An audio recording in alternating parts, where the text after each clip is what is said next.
സത്യം വിധാതും നിജഭൃത്യഭാഷിതം.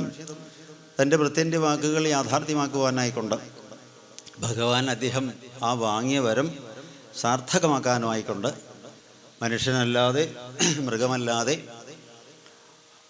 ആണ് ഒരു രൂപത്തെ ധരിച്ചത്. മനുഷ്യ മൃഗം അല്ലേ, പാതിഭാഗം സിംഹത്തിൻ്റെ ഉടലായിക്കൊണ്ടും ബാക്കി നരൻ്റെ മനുഷ്യൻ്റെ രൂപമായിക്കൊണ്ട് നരസിംഹ ആ ഭാവത്തെ സ്വീകരിച്ചു എന്ന് പറയണം.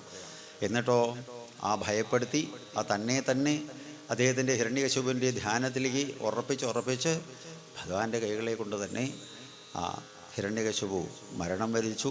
ആ ജീവാത്മാവ് ഭഗവാനെ ചിന്തിച്ച്, ഭഗവാനെ തന്നെ ചിന്തിച്ച്, ഭഗവാനെ മാത്രം ചിന്തിച്ച് ഭഗവാനിലേക്ക് പോയി വിലയിക്കുകയും ചെയ്തു എന്നാണ്. ശ്രീരുദ്രനും ബ്രഹ്മദേവനും പിതൃക്കളും ഗന്ധർവന്മാരും യക്ഷന്മാരും ഋഷിവർഗങ്ങളും ഇന്ദ്രനും എല്ലാം ഭഗവാനെ വന്ന് സ്തുതിച്ചു. പ്രഹ്ലാദൻ സ്നേഹപൂർവ്വം ഭഗവാന്റെ അടുത്തേക്ക് ചെന്ന് ഭഗവാനെ ആലിംഗനം ചെയ്തു. സ്നേഹപൂർവ്വം ആ ഭഗവാൻ ഉണ്ണിയെ എടുത്ത് മടിയിൽ വെച്ചു, ആശ്ലേഷിച്ചു, ആശ്വസിപ്പിച്ചു, മൂർധാവിൽ ചുംബിച്ചു. ശേഷം ചോദിച്ചു, ഉണ്ണി എന്തു വരമാണ് ഉണ്ണിക്ക് വേണ്ടത്? സ്വാമി എന്ത് ചെയ്യണം എന്ന് ചോദിച്ചു. പ്രഹ്ലാദൻ കുറച്ചു നേരം അതിന് മറുപടിയൊന്നും പറഞ്ഞില്ല. വീണ്ടും ഭഗവാൻ നിർബന്ധിച്ചപ്പോൾ തൊഴുതുകൊണ്ട് ചോദിച്ചു, പ്രഭോ എന്തെങ്കിലും വരം കിട്ടും എന്ന് പ്രതീക്ഷിച്ചുകൊണ്ട് ഭജിക്കുന്നവൻ ഭക്തനാണോ? എന്തെങ്കിലും അല്ലേ കിട്ടും എന്ന് പ്രതീക്ഷിച്ചുകൊണ്ട് ഭജിക്കുന്നവൻ ഭക്തനാണോ? ഭജിച്ചാൽ മാത്രം അനുഗ്രഹം കൊടുക്കുന്ന ആൾ ഭഗവാനാണോ? ഇതാണ് അദ്ദേഹത്തിന് ചോദ്യം. ഈ ചോദ്യത്തിൽ ഭഗവാൻ അത്ഭുതത്തോടുകൂടി ആ കുട്ടിയുടെ ബുദ്ധി വൈശിഷ്ട്യം കണ്ട് അത്ഭുതപ്പെട്ട് നിന്നു. പ്രഭു അങ്ങനെയാണെങ്കിൽ അങ്ങ് നിർബന്ധിക്കുന്നുവെങ്കിൽ അടിയന് ചെറിയൊരു വരം ചോദിക്കാനുണ്ട്. എന്താണത്? ഒരു വരവും ചോദിക്കാതിരിക്കുവാനുള്ള വരം. എന്താ കാരണം എന്ന് വെച്ചാൽ ഈ മനസ്സിൽ ലോഭം എന്നൊരു സംഭവം അത് വർക്ക് ചെയ്തളെ. ഒന്നുപോലെ 2-3 തവണ നിർബന്ധിച്ചാൽ എന്തായി അറിയോ? മനസ്സതിന് കീഴ്പ്പെടും. പലഹാരം എന്ന് പറയുമ്പോൾ രാവിലെ ഒരു സാമാന്യ ജനത്തിനൊക്കെ ഒരൊരാൾക്കൊരു 3 അല്ലെങ്കിൽ 4 ഇഡ്ഡലിയൊക്കെ മതി അല്ലേ, പോരെ? അപ്പോൾ അടുത്തിങ്ങനെ വിളമ്പണ ആൾ വരേ, എന്നിട്ട് എന്താ പറയുക, സ്വാമി എൻ്റെ കൈ കൊണ്ട് ഒന്നും കൂടി കഴിച്ചാൽ നന്നായിരുന്നേ, ഇത്തിരി ഇഷ്ടം വിളമ്പി തരട്ടെ, ഒരെണ്ണം വേണ്ട മതിയായിട്ടോ. ഓ എൻ്റെ കൈ കൊണ്ട് കിട്ടിയില്ല, എനിക്കത് വിളമ്പാൻ സാധിച്ചില്ല. അപ്പം എന്തായി? ശരി എന്നാ ഒന്ന് വെച്ചോളൂ. എന്നിട്ട് ഇങ്ങോട്ട് തിരിഞ്ഞു സ്ഥലം ഉണ്ടാക്കണേ. അപ്പം എന്താ അത്? ലോഭം എന്നാണ്. ഒന്നിൽ കൂടുതൽ തവണ നിർബന്ധിച്ചാൽ മനസ്സൊന്നിങ്ങനെ ചെറുതായിട്ട് ഇളകും. അതുകൊണ്ട് പ്രഭോ വല്ലാണ്ട് നിർബന്ധിക്കണ്ട, ഞാനൊരു വരം ചോദിക്കാം. അത് ഒരു വരവും ചോദിക്കാതിരിക്കാനുള്ള വരമാണ് എനിക്ക് വേണ്ടത്. പിന്നെ രണ്ടാമതൊരു കാര്യം ഉണർത്തിക്കാനുള്ളത്, അനേക ജന്മങ്ങളായിട്ട് സഞ്ചയിച്ചതായിട്ടുള്ള കർമ്മപ്രാരബ്ധങ്ങളുടെയും ദുരിതത്തിൻ്റെയും പാപത്തിൻ്റെയും ഒക്കെ ഭാഗമായിക്കൊണ്ട് മഹാ ആയിരിക്കണോ അധികം ആളുകളെ. അപ്പം അതുകൊണ്ട് അവരുടെ ഉള്ളിൽ അടിഞ്ഞുകൂടിയിട്ടുള്ള ദുർവാസനകളും എല്ലാം കരിമ്പാറമാരി ഉറച്ചു കിടക്കുന്നതായിട്ടുള്ള ദുർവാസനകളെയെല്ലാം വജ്രതുല്യമായിട്ടുള്ള അവിടുത്തെ നഖരങ്ങളെ കൊണ്ട് മാന്തി എടുത്ത് കളഞ്ഞിട്ട് ദുഷ്ടനെയും ശിഷ്ടനാക്കി തീർക്കണേ. ദുഷ്ടനെയും ശിഷ്ടനാക്കി തീർക്കണേ.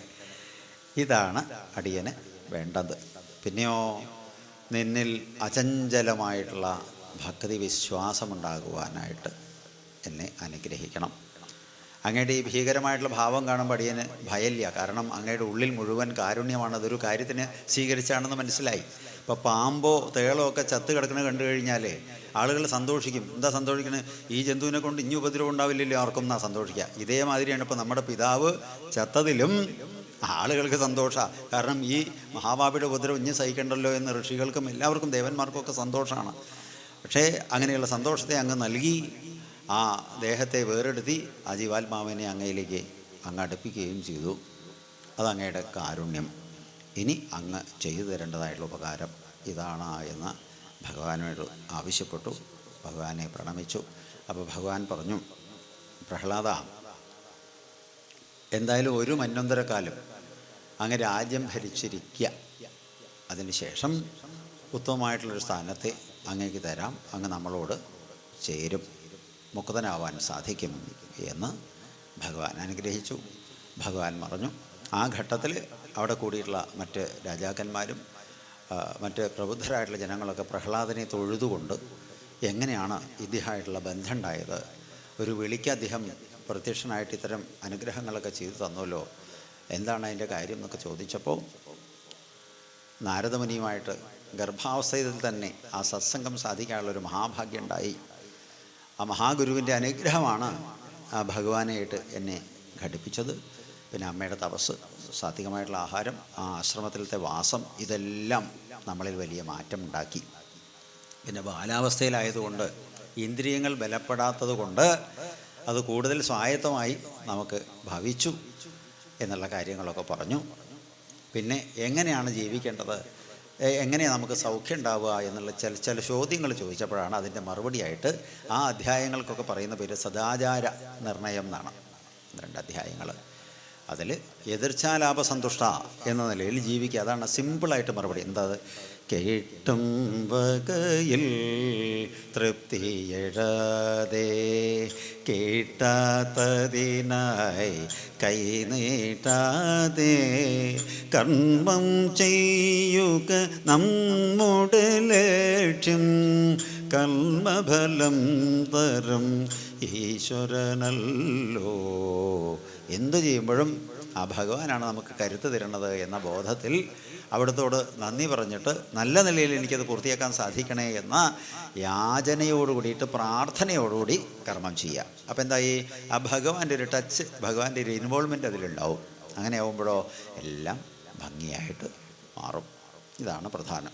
ഏത് കർമ്മമാണ് തന്നിൽ വന്നു ചേർന്നിരിക്കുന്നത്, ആ കർമ്മത്തെ ഇഷ്ടപ്പെടുക, അതിനെ സ്നേഹിക്കുക. കർമ്മത്തെ വെറുത്തുകൊണ്ടൊരിക്കലും ഒരു കർമ്മവും ചെയ്യാൻ പാടില്ല. രസിച്ചുകൊണ്ട്, ആസ്വദിച്ചുകൊണ്ട് വേണം കർമ്മം ചെയ്യാൻ. കാരണം കർമ്മത്തിൻ്റേതായിട്ടുള്ള ദേവനും ഭഗവാൻ തന്നെയാണ്. കർമ്മത്തിലൂടെയും ഭഗവാനെ പ്രാപിക്കാനായിട്ട് സാധിക്കും. പിന്നെ എനിക്ക് 2 ഗുരുക്കന്മാരുണ്ട്, തേനീച്ചയും മലമ്പാമ്പും. അവരിൽ നിന്ന് ഞാനൊരു പാഠം പഠിച്ചിട്ടുണ്ട്. തേനീച്ച കഷ്ടപ്പെട്ടുകൊണ്ട് തേനൊക്കെ സംഭരിച്ച് ഒരു ഭാഗത്ത് നിധി പോലെ വയ്ക്കും, സൂക്ഷിച്ച് വയ്ക്കും. എന്നിട്ട് എന്താ സംഭവിക്കണത്? അത് ഏതെങ്കിലും ഒരാൾ വന്ന് ചൂട്ട് കത്തിച്ച് അതിനെ മുഴുവൻ കൊന്നിട്ട് ആ തേന് കൊണ്ടുപോകും. അപ്പോൾ ഉണ്ണാതെ ഉറങ്ങാതെ വിശ്രമിക്കാതെ കുറേ അധികം ധനം സമ്പാദിച്ചാൽ ആരെങ്കിലും അതിലേക്ക് നോട്ടിടും, അവസാനം തന്നെ തകരാറാക്കിയിട്ട് അത് മുഴുവൻ കൊണ്ടുപോകും.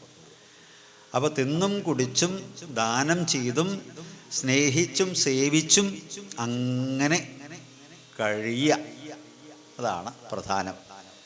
മലമ്പാമ്പിൽ നിന്ന് പഠിച്ചൊരു പാഠം, മലമ്പാമ്പ് ഒരിക്കലും വിരളിയെടുത്ത് ബേജാറായിട്ട് അന്നം സമ്പാദിക്കാനായിട്ട് ഓടിപ്പാഞ്ഞ് നടക്കാറില്ല. ഏതെങ്കിലും ഒരു പനയിലോ വൃക്ഷത്തിലോ ഇങ്ങനെ പറ്റിപ്പിടിച്ച് അങ്ങനെ നിൽക്കും. അതിൻ്റെ അടുത്തുകൂടെ വല്ല മാനോ മുയലോ ആടോ എന്തെങ്കിലും പോയി കഴിഞ്ഞാൽ വീണ് അതിനെ ചുരുട്ടി കഴിക്കും. കഴിച്ചാലോ പിന്നെ കംപ്ലീറ്റ് ദഹിച്ചു കഴിഞ്ഞ് അടുത്ത വിശപ്പാവുന്നത് വരെ അവിടെ തന്നെ കിടക്കുക. എന്താണ് അതിൻ്റെ താല്പര്യം? തന്നിലേക്ക് എത്തേണ്ടത് കഠിനമായ പ്രയത്നമൊന്നുമില്ലെങ്കിൽ പോലും തന്നിലേക്ക് എത്തുക തന്നെ ചെയ്യും. തനിക്ക് വിധിക്കാത്തത് എത്ര കഷ്ടപ്പെട്ടാലും അനുഭവിക്കുവാൻ സാധിക്കുകയും ഇല്ല. അപ്പം എന്താ ഉണ്ടാവുക? സമാധാനം ഉണ്ടാവും. ജീവിതത്തിൽ വേണ്ടത് എന്താ? സമാധാനമാണ്, അല്ലേ? ഇന്നിപ്പോൾ സമാജം എന്താ ചെയ്യണത്? ഈ ടെക്നിക്ക് പഠിക്കണില്ല. ഇപ്പോൾ കുട്ടികളെയൊക്കെ എഞ്ചിനീയർ ആവാനും ഡോക്ടറാവാനും അതാവാനും ഇതാവാനും ഒക്കെ ആയിട്ട് പഠിപ്പിക്കണോ? 30-40 ലക്ഷം ഉറുപ്പിക കൊടുത്തിട്ടേ. അത് അധികം സ്ഥലങ്ങളിൽ, ഇപ്പോൾ മണ്ണാർക്കാടൊന്നും ഉണ്ടാവില്ല കേട്ടോ, പാലക്കാട് ജില്ലയിലൊന്നും ഉണ്ടാവില്ല. മറ്റ് പല സ്ഥലങ്ങളിലും എന്താ ചെയ്യുക വെച്ചാൽ രാത്രിയാകുമ്പോൾ കടുംചായയും വെച്ച് കൊടുത്തിട്ട് കുട്ടികളെ നിർബന്ധിച്ച് പഠിക്കടേ എന്ന് പറഞ്ഞിട്ടൊക്കെ നിർബന്ധിച്ച് പഠിപ്പിക്കുക. എന്നിട്ട് രാവിലെ എണീക്കണത് സൂര്യഭോഗം വന്ന് മൂട് ചൂടാക്കുമ്പോഴാണ്. 8 മണി കഴിഞ്ഞിട്ടാണ് കുട്ടികൾ എണീക്കണത്. അപ്പോഴേക്കും എന്താ അറിയോ? ബുദ്ധിയുടെ തരംഗങ്ങൾ മെഡില്ല ഒബ്ലാങ്കേട്ടൊക്കെ അലസമായി. അപ്പോൾ ചിന്തകൾ എന്താവുമെന്ന് അറിയോ? കൈവല്യ ചിന്തകളല്ല വരിക, ഇവൻ്റെ ഉള്ളിൽ വൈകല്യ ചിന്തകളാണ് വരിക. എന്നിട്ട് പലിശയ്ക്ക് എടുത്തിട്ടോ അങ്ങനെ ഇങ്ങനെയൊക്കെ ആയിട്ട് സീറ്റ് നേടിയിട്ട് ഡോക്ടറാക്കി കഴിഞ്ഞാൽ അവൻ്റെ ഉള്ളിൽ ചിന്ത എന്തായിരിക്കും? ഒരു കസ്റ്റമറെ കിട്ടി, അല്ലാണ്ട് ഒരു ഒരു ഒരു വ്യക്തി എന്നല്ല വരിക. ഒരാളെ കിട്ടിക്കഴിഞ്ഞാൽ ജലദോഷം കൊണ്ട് പോയി കഴിഞ്ഞാൽ അവൻ്റെ കിഡ്നി അടിച്ച് മാറ്റാനുള്ള ബുദ്ധി അവൻ്റെ അടുത്ത് ഉണ്ടാവുക. കാരണം എത്രയും പെട്ടെന്ന് ഇത് മുതലാക്കണം എന്നുള്ള ചിന്തയാണല്ലോ ഉണ്ടാവുക. ശരിയല്ലേ? അപ്പോൾ പഴയ കാലത്ത് നമ്മുടെ നാട്ടിലൊരു ഡോക്ടർ ഉണ്ടായിരുന്നു, പ്രഭു എന്ന് പറഞ്ഞിട്ട്, കൊങ്ങിണി സമ്പ്രദായത്തിൽ ഡോക്ടറാണ്, സർക്കാർ ആസ്പത്രിയിലാണ്. അപ്പോൾ നമ്മൾ പോവും. ഇപ്പോൾ എപ്പോഴാണ് പോകണ? പരീക്ഷയുടെ തലേദിവസമാണ്. പേടിച്ചിട്ടൊരു പനി വരിക. എന്തടോ? സാറ് പനിയാണ്. നിനക്കോ? അപ്പോൾ നമുക്ക് സംശയമായി, എനിക്ക് തന്നെയാണോ പനിയെന്നാ. നാളെ പരീക്ഷ തുടങ്ങുകയാണല്ലേ, ഇങ്ങനെ കുറേ ആളുകളുണ്ട്, ഇരിക്കേ എന്നൊക്കെയെന്ന് പറഞ്ഞ് വെറുതെ ആ സ്റ്റേസ്കോപ്പൊക്കെ വെച്ചിട്ട് ഇങ്ങനെ വെച്ച് കാണിക്കും. ഒന്നുമില്ലടോ, ഈ ബോഡി ചൂടില്ല എന്ന് പറഞ്ഞു കഴിഞ്ഞാൽ ആൾ ചത്തുപോയില്ലേ. ആ ചൂട് തിരി ഒന്ന് കൂടി, അത്രയേ ഉള്ളൂ. സമാധാനമായിട്ടിരിക്കും കേട്ടോ. അനക്ക് നിർബന്ധമുണ്ടോ? വേണമെങ്കിൽ മരുന്ന് കുറിച്ച് തരാം. മരുന്ന് കുറിച്ച് വന്നു പുറത്ത് 2 തട്ടം മിടുക്കനായിട്ട് പഠിച്ച് നല്ല മാർക്ക് വേണം കേട്ടോ. അപ്പം എന്താ അറിയോ, നമ്മൾ തിരിച്ചു വന്നു. അതോട് ഈ പാതി മുക്കാൽ സൂക്കട് മാറണോ, മരുന്ന് വാങ്ങിക്കൊള്ളൊന്നുമില്ല, കഴിച്ചോളൊന്നുമില്ല. ഇതൊരു കാലം. മറ്റൊരു ഘട്ടത്തിൽ ഇതേമാതിരി ഒരു ആശുപത്രിയിൽ ചെന്നാൽ മൂത്രം ചെക്ക് ചെയ്യണം, എന്താണ് ECG BCG അങ്ങനെ എന്തൊക്കെ സമ്പ്രദായങ്ങൾ മുഴുവൻ ചെക്ക് ചെയ്തിട്ട് ആ വിദ്വാനെ പറഞ്ഞ് പേടിപ്പിച്ച് രോഗിയാക്കി ഒരനുഭവം പറയുകയാണ്. നമ്മുടെ അരുൺകുമാർ നമ്പൂരി നമ്മുടെ അടുത്ത സുഹൃത്താണ്, ആറ്റുകാൽ മേശാന്തിയായിരുന്നു. അപ്പോൾ അദ്ദേഹത്തിൻ്റെ ഒപ്പം പൂജയ്ക്ക് വന്നിരുന്നൊരു രാജേന്ദ്രൻ എന്ന് പറഞ്ഞ പയ്യനുണ്ട്. കൊച്ചി കഴിഞ്ഞിട്ട് കുറച്ചുകൂടി ദൂരത്തൊരു സ്ഥലത്ത് വന്ന് പരിപാടി കഴിഞ്ഞ് പോവുക. വയറ്റിലേക്ക് കഴിഞ്ഞ് കുറച്ച് ദൂരം പോയപ്പോൾ വണ്ടി ഈ ഉറങ്ങിയിട്ട് ഓടിക്കുന്ന ആളുകളുണ്ട്, ഈ ലോറിക്കാരെ പേടിക്കണം. അവരിനെയൊക്കെ നെഞ്ചതിക്ക് പോണ മാതിരി ആകുമ്പം വണ്ടി ഓടിച്ചു സൈഡിലേക്ക് ആക്കി, ചാലിൽ വീണു, കൊട്ടക്കരണം മറിഞ്ഞു വീണു, തലേൻ്റെ സൈഡിലും ഇവിടെയൊക്കെ ചേന എത്തിയ മാതിരി. അവിടെ അടുത്തൊരു ആശുപത്രി പോയി, നന്നായി നോക്കി കാര്യങ്ങളൊക്കെ ചോദിച്ച് മനസ്സിലാക്കി. സംഗതി വളരെ കഷ്ടമാണ് കേട്ടോ. ഒരു പെട്ടെന്ന് ഓപ്പറേഷൻ ചെയ്യണം. സാറേ അതിനിപ്പോൾ നിങ്ങളൊരു കാര്യം ചെയ്യും, അവിടെ ചെന്നിട്ട് ക്യാഷിൽ ഒരു 1 ലക്ഷം റുപ്യ കെട്ടി വേണം കേട്ടോ. 1 ലക്ഷം രൂപ ഇതെന്താ? ഈ ബ്രെഡ് വാങ്ങണ മാതിരി വാങ്ങി കയ്യിൽ വയ്ക്കാൻ പറ്റുന്ന സാധനമാണല്ലോ ഈ സാധാരണക്കാർക്ക്. പെട്ടെന്ന് 1 ലക്ഷം പറഞ്ഞു കഴിഞ്ഞാൽ, സാർ ഇതൊന്ന് ഈ മുറിയൊന്ന് ആക്കിയിട്ട് എന്തെങ്കിലും ഒന്ന് ചെയ്ത് അത് പറ്റില്ല. അതങ്ങനെ ചെയ്തിട്ട് കാര്യമില്ല കുട്ടി, വലിയ അപകടമാണോ. നിങ്ങളിവിടെ വന്ന് ഈ സമയത്ത് വന്നത് ഭാഗ്യമായി. എന്തായാലും ഇവർ 2 പേരും കൂടി പ്ലാൻ ചെയ്തു, നമുക്ക് ഇവിടുന്ന് കഴിച്ചിലാവുക എന്നും പറഞ്ഞിട്ട് ഒന്നും മിണ്ടാണ്ട് അവരവിടുന്ന് നേരെ കഴിച്ചിലായി. കരുനാഗപ്പള്ളി പോയി, കുറച്ച് ദൂരം എത്തി. കരുനാഗപ്പള്ളി എത്തിയിട്ട് അവിടെ സർക്കാർ ആസ്പത്രിയിൽ പോയി, നേരെ ഡോക്ടറെ കണ്ടു. കുറച്ച് ചെറിയൊരു നീളമുണ്ടല്ലോ മുറി, ഒരു 1 ഇഞ്ചിലധികം ഇതുണ്ട്. ഒരു തുന്നലിടാം കേട്ടോ. തുന്നലിട്ടു, ഒരു ഇഞ്ചക്ഷൻ വെച്ചു, കുറച്ച് മരുന്നും കൊടുത്തു. അവൻ ആ ഇഞ്ചക്ഷൻ്റെ മയക്കത്തിൽ ഒന്ന് വിശ്രമിച്ചിട്ട് പോയാൽ മതി, ഇന്ന് പോകണോ, രാവിലെ പോയാലും പോരെ, നോക്കൂ കട്ടിൽ കിടത്തി. വലിയ തിരക്കുണ്ടായിരുന്നില്ല. ഒരു 10 മിനിറ്റ് മയങ്ങിയപ്പോൾ ഇപ്പം കൂട്ടുകാരനോട് പറയാം, എനിക്ക് പൊറോട്ട വേണം.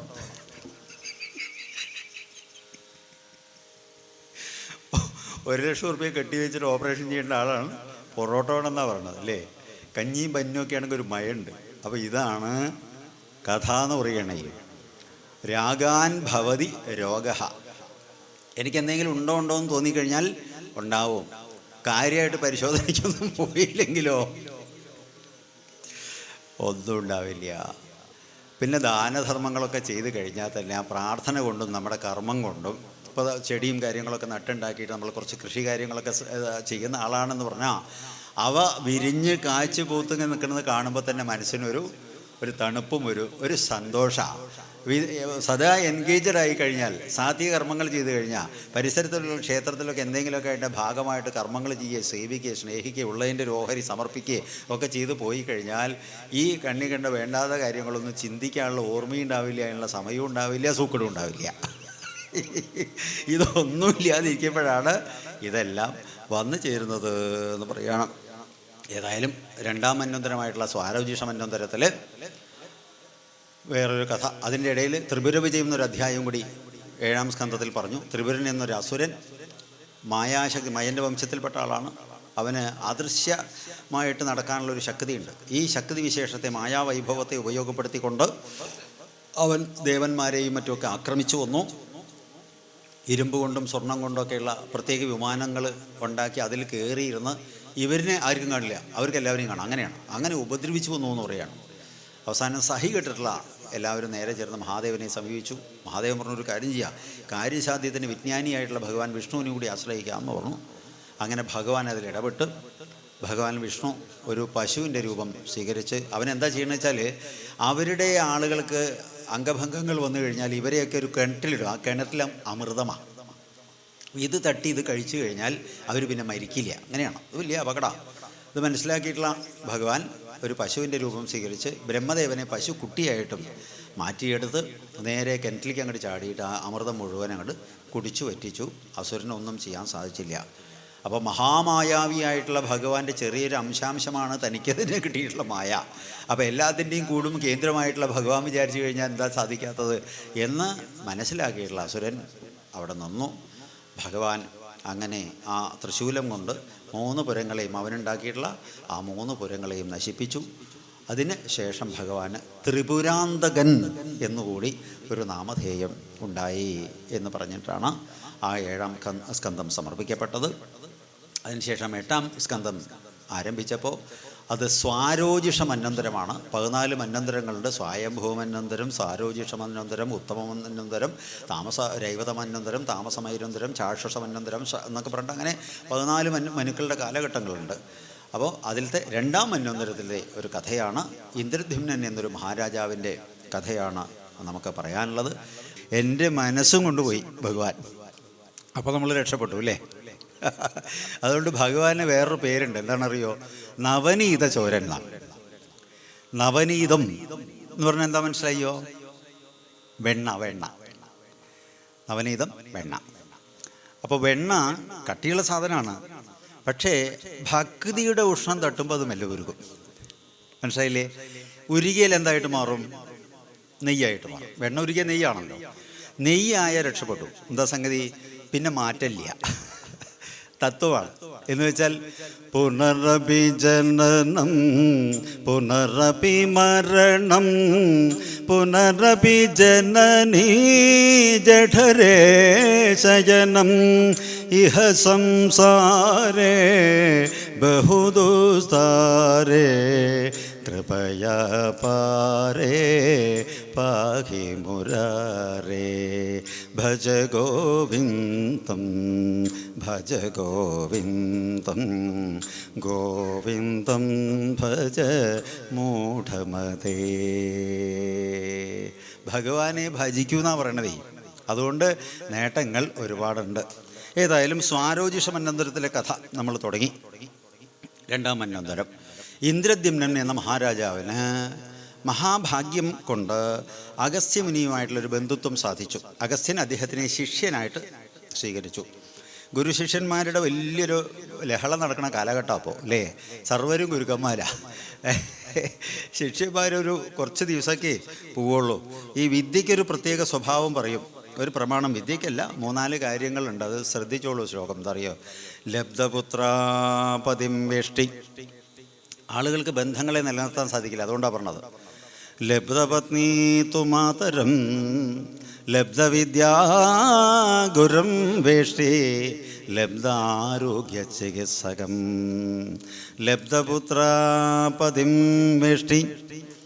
ഭർത്താവും ഭാര്യയും തമ്മിൽ അങ്ങേയറ്റത്ത് ഐക്യം എന്ന് പറഞ്ഞു കഴിഞ്ഞാൽ അങ്ങനെ എത്ര കാലമാണത്രേ? മക്കൾ ജനിക്കുന്നത് വരെ. കുപ്പായത്തിൻ്റെ കുടുക്ക് വരെ ഇട്ട് കൊടുക്കണ ഭാര്യ. പിന്നെ 7 മണി കഴിഞ്ഞിട്ടും ചായ വരുന്നില്ല രാവിലത്തെ. എന്തായാലും അതെ ചായ എവിടെ?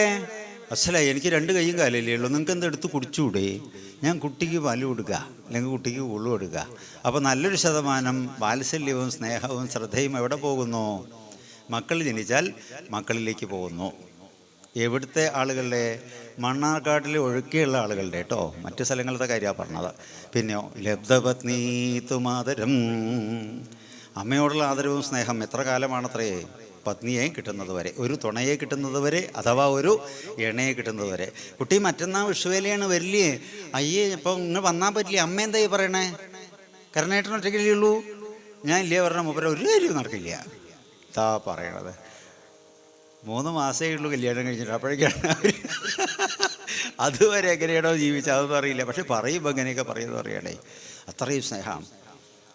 ലബ്ധപത്നീത്വ മാതരം ലബ്ധവിദ്യാഗുരും വേഷ്ടി. എന്തെങ്കിലുമായിട്ടൊരു ടെക്നിക്ക് വിദ്യ കിട്ടുന്നവരെ ഗുരുനാഥനോട് വലിയ ആദരവായിരിക്കും. അത് കഴിഞ്ഞാലോ, ഇപ്പോൾ മറ്റേ അദ്ദേഹത്തിന് ഗുരുനാഥന് ഞാൻ അയാളുടെ അങ്ങനെ അദ്ദേഹം ഒന്നും കൂടി പറയില്ല. ലബ്ധ വിദ്യാഗുരും വേഷ്ടി ലബ്ധ ആരോഗ്യ ചികിത്സകം. സൂക്കട് മാറിക്കഴിഞ്ഞാൽ വൈദ്യരെയും ഉപേക്ഷിക്കും. സാമാന്യ ജനങ്ങളുടെ ഒരു സാമാന്യ ജനങ്ങൾ കേട്ടോ, ഭക്തന്മാരുടെയും ഒക്കെ നിയമങ്ങൾ വേറെയാണ്. അവരുടെ ഒരു തലം ഉയർന്നിട്ടാണ്. സാധാരണ മനുഷ്യന്മാരുടെ കൂട്ടത്തിൽ ഭക്തന്മാരെ കൂട്ടരുത്, അവർ നിയമത്തിന് അതീതരാണെന്നാണ്. ഒരു ഭക്തൻ എന്ന നിലയിലേക്ക് ഉയർന്നു കഴിഞ്ഞാൽ ഗ്രഹങ്ങൾക്ക് പോലും അവരെ ഒന്നും ചെയ്യാൻ പറ്റില്ല. ശനി വഴിയൊന്നും ശരിക്കും പഴിച്ചോളണമെന്നില്ല, അവരുടെ മുമ്പിൽ അത് കുടുങ്ങും. മനസ്സിലായില്ലേ? അനുഭവങ്ങളൊക്കെ വളരെ മോശമായിരിക്കാം ജാതകത്തിൽ, പക്ഷേ അനുഭവത്തിൽ അത് ഉറപ്പാട്ടോ. നമ്മുടെ 1-2 സുഹൃത്തുക്കളായിട്ടൊരു വീട്ടിലൊരു താമ്പൂല പ്രശ്നമുണ്ട്. നമുക്ക് പ്രശ്നം അറിയില്ല കേട്ടോ, ജ്യോതിഷമൊന്നും അറിയില്ല, താല്പര്യമാണെന്ന് മാത്രമേ ഉള്ളൂ. ഇവരെല്ലാവരും സ്വാമിയും കൂടി വരണം എന്നൊക്കെ പറഞ്ഞു നമ്മൾ ഒഴിവാണ് ഇരിക്കുന്നുണ്ടെന്ന് മനസ്സിലാക്കി. അപ്പോൾ സ്നേഹപൂർവ്വം നമ്മളീ കുത്തിച്ചടിച്ച് കൊണ്ടുപോയി. അപ്പോൾ പ്രശ്നങ്ങളൊക്കെ വയ്ക്കുന്നുണ്ട്, പല വിഷയങ്ങളും പറയുന്നു. ആ കൂട്ടത്തിൽ ഇതിന് കാര്യമായിട്ട് മുൻനിരയിൽ നിന്ന് പ്രവർത്തിക്കുന്ന ഒരു വിദ്വാൻ, സാന്തികനാണ്, കണ്ട ഒരു വളരെ വളരെ ഒതുക്കുള്ള ഒരാളാണ്. അപ്പോൾ അദ്ദേഹത്തിൻ്റെ ഗ്രഹനിലയും മറ്റും പരിശോധിക്കുമ്പോൾ കാർഷിക വൃത്തികളോ അങ്ങനെ എന്തെങ്കിലും വേണ്ടി വന്നാൽ ചെറിയൊരു കച്ചവടം മുന്നോട്ട് പോവില്ല, കാരണം സാമർഥ്യം കുറവാണ്. അങ്ങനെയാണ് ഗ്രഹനില. അപ്പോൾ എന്താ ചെയ്യണമെന്ന് ചോദിച്ചു. അദ്ദേഹം ASI അങ്ങനെ സർക്കാർ സൂര്യൻ്റെ പ്രഭാവം കൂടുതലുണ്ടെങ്കിലാണ് സർക്കാർ ഇതൊക്കെ കിട്ടണതേ. അതെ, അത് കാണാനില്ല അദ്ദേഹത്തിന്. അതെങ്ങനെ അത്ഭുതമായി എന്ന് പറയുകയാണ്. അപ്പോൾ അല്ല, അതെങ്ങനെ നമുക്ക് വിശ്വാസമായില്ല, കാരണം അങ്ങനെയാണ് അദ്ദേഹത്തിൻ്റെ ഗ്രഹങ്ങളുടെ ഘടന കിടക്കുന്നത്. അപ്പോൾ കുത്തി ഇങ്ങനെ ചോദിച്ച് കുറേ വിഷയങ്ങൾ സംസാരിച്ച കൂട്ടത്തിൽ ഒരു കാര്യം മനസ്സിലായി. ഇദ്ദേഹം കുറേ വർഷങ്ങൾക്ക് മുമ്പ് അമൃതാനന്ദമയി അമ്മയെ കണ്ടിട്ടുണ്ട്. പോയി 1-2 ദിവസമൊക്കെ താമസിച്ച് പിന്നെ ഇടയ്ക്കൊക്കെ പോവുകയും വരികയും ചെയ്യും. അവിടുത്തെ ഒരു മന്ത്രോപദേശമൊക്കെ വാങ്ങിയിട്ടുണ്ട്. അവിടുത്തെ നിർദ്ദേശപ്രകാരം സഹസ്രനാമം ശീലിച്ചു, അത് നിത്യം ജീവിതത്തിൻ്റെ ഒരു ഭാഗമാക്കി. അപ്പോൾ ഈ പ്രാർത്ഥിക്കുന്ന കൂട്ടത്തിൽ ഈ വിദ്വാൻ എപ്പോഴും ഈ നീതിന്യായ കാര്യങ്ങളിൽ വലിയ ഇഷ്ടമാണ്, ആരാധനയും. അങ്ങനെ നീതി നിർവഹണം എന്നത് ഒരു ധർമ്മമായിട്ട് മനസ്സിലാക്കുന്ന ഒരാളാണ്. അങ്ങനെ അതിനെ തന്നെ ചിന്തിച്ചു ആഗ്രഹിച്ച് കഴിഞ്ഞ് കൂടി പോന്നു. ഏതായാലും കറങ്ങി തിരിഞ്ഞ് സെലക്ഷന് പോകാനുള്ള പ്രേരണയൊക്കെ തോന്നി. സത്യത്തിൽ ഇദ്ദേഹം ഉദ്ദേശിച്ചില്ല, വേറെ ആളെ വഴി കാണിക്കാൻ വേണ്ടി പോയതാണ്. അങ്ങനെ പോയി പുള്ളിക്കാരനും ഒരു അപേക്ഷയൊക്കെ കൊടുത്തു. ഇതിനു വേണ്ടി എന്തായാലും ആളകത്ത് കയറി എന്ന് പറയണം. അപ്പോൾ എന്താണ് അതിൻ്റെ താല്പര്യം എന്ന് വെച്ചാൽ, നമ്മുടെ ജാതക ഫലങ്ങളും കാര്യങ്ങളൊക്കെ സാമാന്യ ജനങ്ങൾക്കാണ് ബാധിക്കുക. ഒരു ഭക്തൻ എന്ന നിലയിൽ ഉയർന്നു കഴിഞ്ഞാൽ ഒരു ഗുരുകൃപ, ഒരു ഗുരുവിൽ നിന്ന് വിധിപ്രകാരം അനുഗ്രഹത്തോടുകൂടി ദീക്ഷ വാങ്ങിയ ആളാണെങ്കിൽ അദ്ദേഹത്തിൻ്റെ തലവര മാറും എന്ന കാര്യത്തിന് സംശയമില്ല. അപ്പോൾ അഗസ്ത്യമുനിയുടെ അനുഗ്രഹം കിട്ടിയിട്ടുണ്ട് ആർക്ക്? ഇന്ദ്രദ്യുമ്നൻ എന്ന മഹാരാജാവിന് മന്ത്രോപദേശവും ചെയ്തിട്ടുണ്ട്. ഒരു ദിവസം അഗസ്ത്യമുനി ഇദ്ദേഹത്തിൻ്റെ ഗൃഹത്തിലേക്ക് വന്നു. പിന്നെ സാധനയൊക്കെ എങ്ങനെയുണ്ട് നോക്കട്ടെ എന്ന് വെറുതെ ഒരു പരീക്ഷണം അങ്ങനെ ആയിട്ട് മിന്നൽ പരിശോധന നടത്തുമ്പോൾ ആരെങ്കിലും ഞായറാഴ്ച 10-ാം തീയതി ഒരു 8-9 മണിയോടുകൂടി തൻ്റെ വീട്ടിൽ മിന്നൽ പരിശോധനയ്ക്ക് വരുന്നുണ്ടോ ഞങ്ങൾ അങ്ങനെ പറയും. അങ്ങനെ പറഞ്ഞാൽ അത് മിന്നൽ പരിശോധനയല്ലേ അല്ലേ? അപ്പോൾ സംഘത്തിലുള്ള ആരെങ്കിലും ചോർത്തി കൊടുക്കേണ്ടാവും വേണമെങ്കിൽ അത് സംഭവിക്കാം. പക്ഷേ മെയിനായിട്ടുള്ള വ്യക്തി ഒരിക്കലും അറിയിക്കില്ല. അതിനെയാണല്ലോ മിന്നൽ പരിശോധന എന്ന്. അങ്ങനെ പെട്ടെന്നൊരു പരിശോധനയായിട്ട് അറിയിക്കാതെ കണ്ട് വന്നു. അപ്പോൾ രാവിലത്തെ പ്രഭാത കൃത്യങ്ങളൊക്കെ കഴിഞ്ഞ് പൂജാമുറിയിൽ ഇരുന്നാൽ അർച്ചനയൊക്കെ കഴിഞ്ഞ് ഒന്നിങ്ങനെ ധ്യാനിച്ചിരിക്കുകയാണ്. അങ്ങനെയാണ്. കുറച്ച് ജപമൊക്കെ കഴിഞ്ഞ് എപ്പോഴും ശ്രദ്ധിക്കേണ്ടതെന്ന് അറിയോ, ഒന്ന് ചലനമില്ലാതിരിക്കണം, മൗനമായിട്ട് ഇരിക്കണം. അപ്പോഴാണ് ഇതിൻ്റെ മന്ത്രതരംഗങ്ങൾ നമ്മുടെ മനോബുദ്ധി ഇന്ദ്രിയങ്ങളിലേക്ക് ആഴ്ന്ന് ലയിക്കുള്ളൂ. അപ്പോൾ ചിന്മത്ര പിടിച്ച് ഇങ്ങനെ ഇരിക്കണം. അപ്പോൾ അദ്ദേഹത്തിൻ്റെ പ്രഭാമണ്ഡലത്തിൽ ഇരുൾ വീണതായിട്ട് കാണാൻ സാധിച്ചു എന്നാണ്. അപ്പോൾ ഓറയെ പറ്റി നമ്മൾ നേരത്തെ പറഞ്ഞു അല്ലേ, പ്രഭാമണ്ഡലത്തിന് പറയുന്ന മറ്റൊരു പേരാണല്ലോ ഓറ. അപ്പോൾ ഇത് മഹാത്മാക്കൾക്ക് സാധാരണ നേത്രങ്ങൾ കൊണ്ട് തന്നെ ഒരാളുടെ പ്രഭാവം എന്താണെന്ന് മനസ്സിലാക്കാൻ സാധിക്കും. ആ ശോഭ എത്രയുണ്ട്. നമ്മൾ സാധന ചെയ്യുന്ന ആളുകൾക്ക് അത് വേറെ, പ്രത്യേകിച്ച് അവരുടെ കണ്ണുകൾക്കും മുഖത്തിനൊക്കെ ഒരു സ്ത്രീത്വം കൂടുതലുണ്ടാവും. അങ്ങനെയാണ്. അപ്പോൾ നോക്കിയപ്പോൾ ഇരുൾ വീണതായിട്ട് കണ്ടു. അപ്പോൾ കർമ്മപ്രാരബ്ധങ്ങളുടെ വലിയൊരു കെട്ട് ഇദ്ദേഹത്തിൻ്റെ ഉള്ളിൽ ബാധിച്ചിട്ടുണ്ട്. അതിപ്പോൾ ചിലപ്പോൾ 1-2 ജന്മം അനുഭവിക്കേണ്ടി വരും ഇങ്ങനെ ഒരു കോലത്ത് പോയി കഴിഞ്ഞാൽ. അത് മാത്രമല്ല വലിയ ദുരിതം അനുഭവിക്കാണ്ടല്ലോ.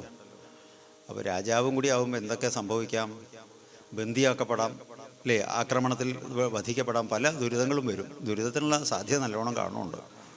അങ്ങനെ വിട്ടാൽ പറ്റില്ലല്ലോ, ഇവനെ ഒന്ന് വിഷമിപ്പിക്കണം. അങ്ങനെയാണ് മഹാഗുരുക്കന്മാരെ എപ്പോഴും വാത്സല്യമുള്ള ശിഷ്യന്മാരെ വിഷമിപ്പിക്കും.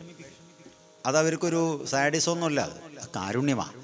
കാരണം താൻ മനസ്സാ ചിന്തിക്കാത്ത കാര്യത്തിൽ ആരോപിക്കപ്പെട്ട് സംഘർഷമുണ്ടാക്കി വിഷമിപ്പിക്കുമ്പോൾ അവരുടെ ഉള്ളു തപിക്കും. അതോടുകൂടിയിട്ട് അനേക കാലം അനുഭവിക്കേണ്ട ദുരിതങ്ങൾ ഇല്ലാതാവും. ഇതൊരു സൂത്രമാണ്. സദ്ഗുരുക്കന്മാരത് ചെയ്യും. ഗുരുക്കന്മാരെ പ്രാഗുമായിരിക്കാം, കുഴപ്പമില്ല, അവരത് മൈൻഡ് ചെയ്യില്ല. രക്ഷപ്പെടട്ടെ എന്നുള്ളൊരു കാരുണ്യമാണ് ഉള്ളിലുണ്ടാവുക എന്നാണ്. അപ്പോൾ ഇദ്ദേഹം ദേഷ്യം ഭാവിച്ചു, ഓ ഞാൻ വന്നതിവിടെ നീ കണ്ടില്ല അല്ലേ, അപ്പോൾ നീ വലിയൊരാളാണ്, ആനയ്ക്കാണ് എല്ലാവരും ചെറുതായി കാണുന്നൊരു സ്വഭാവം എന്ന് ദേഷ്യം ഭാവിച്ചുകൊണ്ട് ഗജമായി തീരട്ടെ, ആനയായി തീരട്ടെ എന്ന് ശപിച്ചു എന്നാണ്. ഈ ശാപം കിട്ടിയ മാത്രയിൽ ഭാവമൊക്കെ മാറി ഇദ്ദേഹം ആനയായി. പക്ഷേ മഹാരാജാവാണ് ആനയത് അല്ലേ. അപ്പോൾ അതിൻ്റെ ഒരു പ്രൗഢി എന്തായാലും ഉണ്ടായിരുന്നു എന്ന് പറയണേ. ഇപ്പോൾ മൃഗങ്ങളിൽ തന്നെ വൈശിഷ്ട്യമുണ്ടാവാം. ഇപ്പോൾ സാധാരണ നാട്ടുമ്പുറത്തൊക്കെ ധാരാളം പട്ടികളുണ്ടാവും.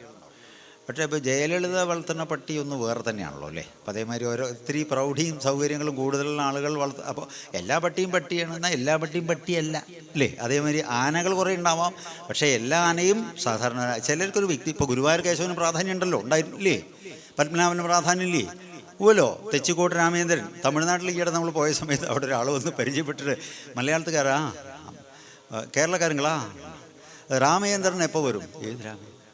അങ്ങനെ ചെച്ചി മൂപ്പര് കിട്ടുന്നില്ല. അപ്പോൾ ഒപ്പമുള്ളവൻ പറഞ്ഞു, മൂപ്പര് ആന കമ്പക്കാരനാണ് തോന്നുന്നു, തെച്ചിക്കോട്ട് അതാണെന്നാണ് പറഞ്ഞത്. അതാ പറയണത്, ഒരു ആരാധനയാണ്. അപ്പോൾ എന്നതുപോലെ ഇദ്ദേഹം ആനയായപ്പോഴും ഗജങ്ങളുടെ ഇടയിൽ ആ ഇന്ദ്രത്വം അദ്ദേഹത്തിന് അങ്ങനെ ഗജേന്ദ്രനായി. ഒരു പ്രഭാവശാലി, ഒരു സൗന്ദര്യവാൻ, ഒരു ശക്തിശാലി ആവുമ്പോൾ ധാരാളം ആരാധകരവരെ ചുറ്റിപ്പറ്റിയിട്ടുണ്ടാവും. അങ്ങനെ ധാരാളം പിടിയാനകളും കാട്ടിലെ മറ്റു മൃഗങ്ങളുമൊക്കെ ഇദ്ദേഹത്തിനെ ഒരു പ്രഭുവായിട്ടും ഒരു നേതാവായിട്ടും കണ്ട് എല്ലാവരും അദ്ദേഹത്തിന് മുമ്പിൽ അടങ്ങി അങ്ങനെ ഇരിക്കണം. അങ്ങനെ ഉന്മത്താവസ്ഥയിൽ മതിമറന്നുകൊണ്ട് താൻ അജയ്യനാണ് എന്നൊരു ഭാവത്തിൽ ഇങ്ങനെ ആ പ്രഭാവത്തോടുകൂടി ഇങ്ങനെ കഴിഞ്ഞുകൂടിക്കൊണ്ടിരിക്കുമ്പോഴാണ് ജലദൗർലഭ്യമുണ്ടായി. ആ കാലത്ത് മഴ പെയ്യാതെ വല്ലാത്ത വിഷമുണ്ടായി. അപ്പോൾ ചില കുരങ്ങന്മാരും മറ്റും മുഖേന കറങ്ങിത്തിരിഞ്ഞ് നടക്കുന്ന ഇവർ മുഖേന ത്രികൂടപർവ്വതത്തിൻ്റെ മധ്യത്തിലൊരു തടാകമുണ്ട്. അവിടെ വെള്ളം പറ്റില്ല, ശുദ്ധമായിട്ടുള്ള വെള്ളമാണ് എപ്പോഴും. അതിനെ പറ്റിയിട്ടുള്ളൊരു മെസ്സേജ് അദ്ദേഹത്തിന് കൊടുത്തു. അങ്ങനെ പിടിയാനകളും അദ്ദേഹത്തിൻ്റെ പരിവാരങ്ങളും ഒക്കെ പാടെ കൂടിയിട്ട് നേരെ ത്രികൂടാചലത്തിലേക്ക് ചെന്നു. അവിടെ പോയപ്പോൾ മനോഹരമായിട്ടുള്ള വെള്ളം, എന്താ അതിൻ്റെ അടിയിൽ കിടക്കണ, ആരോ കുളിക്കാൻ വന്നിട്ടുണ്ട് തോന്നുന്നു, നാണയം വീണ് കിടക്കണ്ട, അതിൻ്റെ നമ്പർ വരെ കാണുക, അത്ര വ്യക്തതയാണ്. നേരെ അങ്ങോട്ട് വെള്ളത്തിലേക്ക് അങ്ങോട്ട് ചാടി കളിച്ച് കുളിച്ച് തുമ്പിയിൽ വെള്ളം പിടിച്ച് അങ്ങോട്ടും ഇങ്ങോട്ടും ചീറ്റി, അങ്ങനെയാണല്ലോ വെള്ളത്തിൽ അല്ലേ, കരി കളക്കിയ കുളം പോലെ എന്ന് പറഞ്ഞ കാര്യം. അങ്ങനെയാണ് ചില കുട്ടികളും അങ്ങനെയാണല്ലോ, കുളത്ത് പോയി കഴിഞ്ഞാൽ കയറില്ലല്ലോ. അതെ, ആനയ്ക്ക് പ്രത്യേകതയുണ്ട്, വലിയ പ്രയാസമാണ് വെള്ളത്തിലിറങ്ങിക്കഴിഞ്ഞാൽ കയറാൻ. കാരണം എന്താ പറയുക, ഒരു ഉഷ്ണജീവിയാണ് ആന, ശരീരത്തിന് ഉഷ്ണം ജാസ്തിയാണ്. ആനപ്പുറത്ത് കയറിയവരുണ്ടെങ്കിൽ അറിയാം, കുറച്ച് നേരം പുറത്ത് കയറി ഇരിക്കുന്ന കാണാനൊക്കെ സുഖമാണ്, പക്ഷേ ചുട്ടിട്ടുണ്ടല്ലോ നമ്മൾ കയറിയിട്ടുണ്ട്. അപ്പോൾ അത് നല്ല പ്രശ്നമാണ്. അത്ര ഉഷ്ണജീവിയാണ് ആന എന്ന് പറയുകയാണ്. അപ്പോൾ അങ്ങോട്ടും ഇങ്ങോട്ടൊക്കെ ചീറ്റി കളിച്ച് എല്ലാവരും കയറി പോണു. അവസാനം ഇദ്ദേഹവും കൂടി ഗജേന്ദ്രനും കയറാൻ വന്നപ്പോൾ കാലുമ്പിൽ എന്തോ ഒരു സാധനം കടിച്ചു.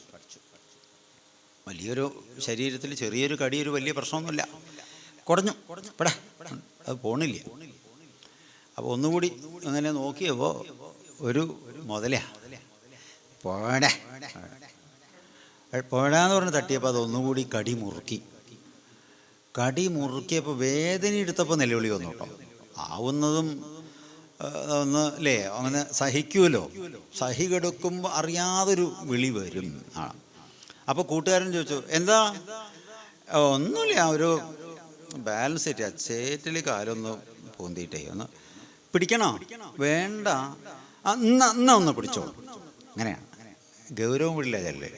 അങ്ങനെ ആ തുമ്പിയൊന്ന് കാട്ടി വലിച്ചപ്പോൾ അവനെയും ഇവനെയും കൂടിയിട്ട് വലിക്കാൻ തുടങ്ങി. മുതലേക്ക് വെള്ളത്തിൽ ശക്തി കൂടുതലാണ്. അപ്പോൾ മറ്റേവൻ നിലവിളി കൂട്ടി, കുറച്ച് അപകടമാണ്, ഒന്ന് സഹായിക്കും കൂട്ടരേ എന്ന് പറഞ്ഞു. അപ്പം അങ്ങനെ ഇവരെല്ലാവരും കൂടിയിട്ട് നിരനിരയായിട്ട് വാലുമ്പിൽ തുമ്പി, തുമ്പിയുമ്പിൽ വാല്, വാലുമ്പിൽ തുമ്പി, തുമ്പിയുമ്പിൽ വാല്, അങ്ങനെ തീവണ്ടിയുടെ ബോഗി മാതിരി ഒരു നിര ഇങ്ങോട്ട് പിന്നാലെ കൂടി വലിച്ചിങ്ങോട്ട് മുകളിലേക്ക് കയറ്റുമ്പോൾ ഇവൻ നേരെ തിരിച്ചു വലിച്ച ഒരു കുടയെല്ലാം അങ്ങോട്ട് കുടഞ്ഞപ്പോൾ പിട്ടുപിടുന്ന തന്നെ ഈ കൂട്ടുകാർ കുറേ ആനകളൊക്കെ അങ്ങോട്ട് ചുവട്ടിലേക്ക് കൊണ്ടുവന്നതാണ്.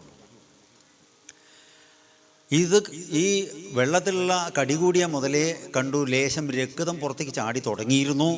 മറ്റു മുതലകൾക്ക് പേടിയായി. അവരെന്ത് ചെയ്തറിയോ, ഈ ചങ്ങാതി ഇനി കടി വിട്ടിട്ട് തങ്ങളെ കടിച്ചാൽ എന്ത് ചെയ്യും? അങ്ങനെയാണല്ലോ, വലിയൊരു ആപത്ത് വന്നു കഴിഞ്ഞാൽ ആരും അവനവൻ്റെ തടി കാക്കുകയല്ലേ ചെയ്യുക. അങ്ങനെയാണല്ലോ, എല്ലാവരും സ്വരക്ഷ അങ്ങോട്ട് ഓർത്തുകൊണ്ട് ഓടി.